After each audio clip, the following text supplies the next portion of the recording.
I'm not here to teach you how to code. I'm here to teach you what it's like to build something when you don't have it figured out. Most of the time, people only show the finished thing, the launch, the polish, the excitement. This is the process before that. This is idea to deployment. It all started with a call with a few friends. We were talking about taking on Ticketmaster.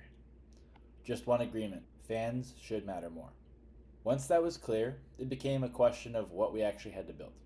Once we agreed on the problem, we had to stop talking about ideas, start answering uncomfortable questions. Not what do we want to build, but what if a lot of users show up at the same time? What if it doesn't actually serve the purpose it's meant to? What if the experience makes sense to us, but not the customer? These are all things we need to consider when building our solution.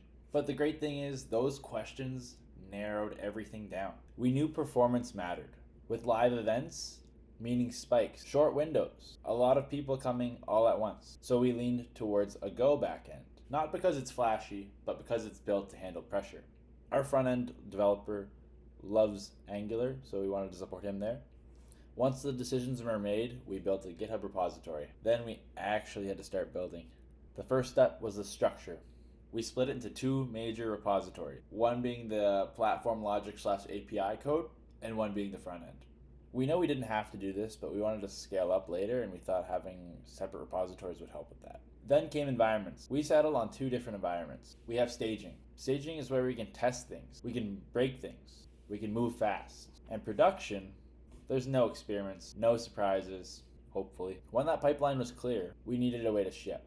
I'll be honest, deployment was the part I never understood much about, and it took me some time and some research to figure out how this worked. Not because it's complicated, but when you're starting out, it feels distant from working on it locally.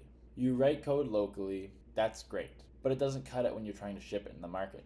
At a basic level, it's just taking the process of something that runs on your local machine and making it available to others. That includes where it runs, how it starts, and how it stays running. Once I understood that, choosing a deployment platform became important. We wanted something simple, with enough flexibility to manage multiple environments and a complicated tech stack. We looked at a few options, but we didn't want something that required a lot of setup or ongoing maintenance. Railway fit that requirement. It let us focus on the application running in a real environment without spending unnecessary time where we're at.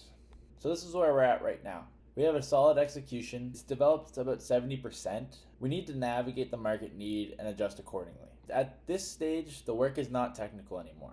It's conversations with mentors, feedback from our first customers, traction. That means talking to the right people. Mentors, people who have done this before, people who are willing to change the way we think. It also means scaling carefully. Not overbuilding. What if we need to pivot? The next step for us is a pilot. Something small, intentional. Early this year, that's our plan.